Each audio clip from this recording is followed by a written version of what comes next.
Okay, so earlier today I did a video on just saying no to leash greetings. I am not a proponent of permitting dogs to meet each other on leash.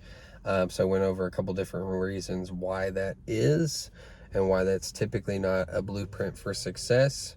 So if you want to go see that, then it's like the previous video that I posted, I think. And I talked about how I would make a video later on things that you might want to have in place or on hand when you do set up a meet and greet. So I'll give it a shot now. I don't have everything like planned and laid out like in my head. So just see like if we can do it off the top of the dome. So first thing is you want to use, in my experience, you want to use somewhere that's contained, somewhere that's confined, somewhere that's like fenced in. These places don't grow on trees, as I mentioned, so you can use a dog park if it's empty. I'm not a big fan of dog parks. It's kind of like driving. You know, your dog might be okay, but you can't trust other people not to get you killed or get your dog killed or maimed. So, not my bag. That's as much as I have to say on the matter there. But your own backyard might not be a neutral enough place for this for this process, because some dogs can be very territorial over their homestead, over their property, and you're going to know better than I do, like for your particular case, whether this is going to be advisable or not. But I certainly wouldn't be doing it inside the home, inside the residence. That's like probably the worst place you could do it. Is like the dog is established there, like their resources are everywhere. So that would be something I definitely steer clear of. So anyway, you have a confined area, contained area. You can leave a leash on one or both dogs, but I would let them drag the ground. I wouldn't be holding on to them once they pass a critical distance and reach each other. There's going to be a lot of nuance to this. I'm not going to be able to cover all of it in this video. So you want to have like a water hookup, so access to a hose. You want to have an attachment for the hose that is able to be switched to like the setting that is like jet. It's going to be the strongest, most concentrated stream. If something were to go absolutely awry and you have a latching situation, you're going to need that hose. And when I used to work in boarding facilities and doggy daycares, what I learned from other people and took it back to those places was hose to nose. So you would aim to, your goal would be to get up close and personal as possible, like to their airways, and spray it into their nose and spray it into their mouth without getting in between these dogs, because your brain is going to tell you every single time there's a fight to get physically in between the dogs or to be grabbing at the dogs. That's the last thing you want to do. That's the last place you want to be. You can obviously get hurt, but you can exacerbate an injury or possibly create an injury that wasn't gonna, it was just going to be a lot of teeth gnashing and a lot of noise otherwise. So that being said, you want to have something like flat that you can put in between the two dogs if you need to. So like a tote lid or a cardboard box or like, a piece of plywood or something like that. So use as a surrogate for your hands and your body. You do not want to get in between a dog fight. You do not want to get in between a dog fight. I don't care how capable you think you are. You do not want to get in between a dog fight. So, so we've got the area, we've got the mention of the leash, water hookup, and I don't know, like as far as, okay, here's where we're gonna go with this. So like I have a whistle, and like especially when I used to work in daycares, I used the whistle like for an impending or a developing dog fight, some kind of conflict. So what you want to avoid is, this is going to become a much larger concept here. What you want to avoid is projecting a bunch of nervous energy onto your dog when they're doing a meet and greet.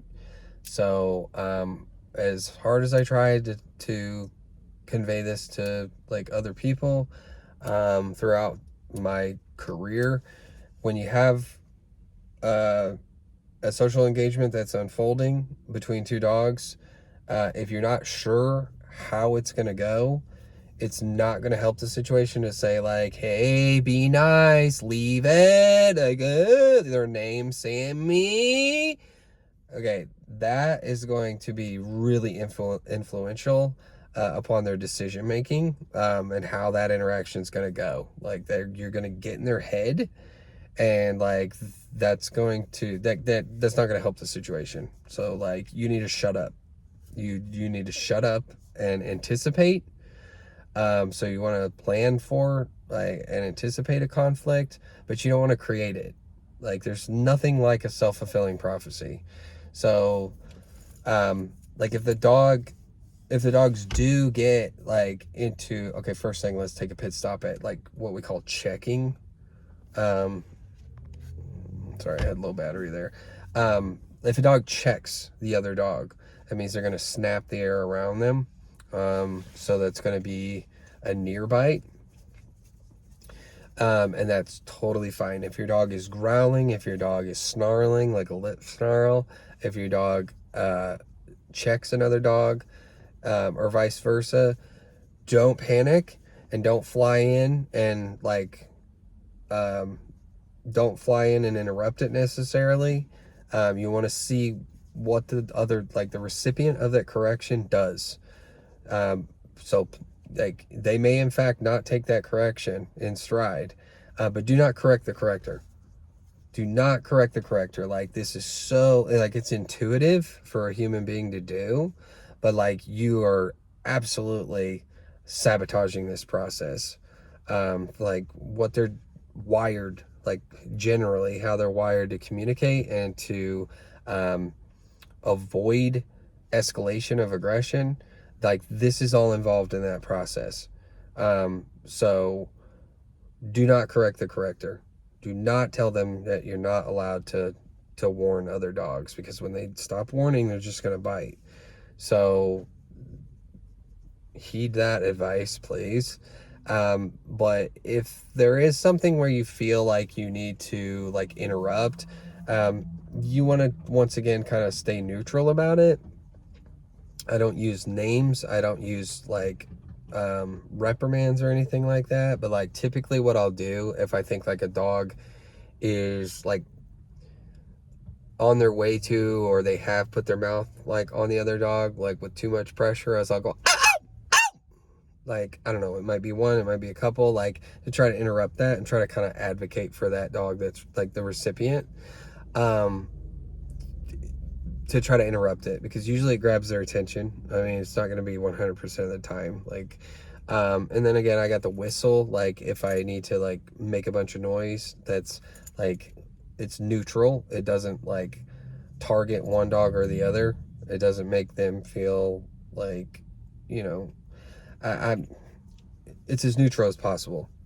And so you want to be ready to interrupt, and you want to be ready to intervene in ways that are appropriate.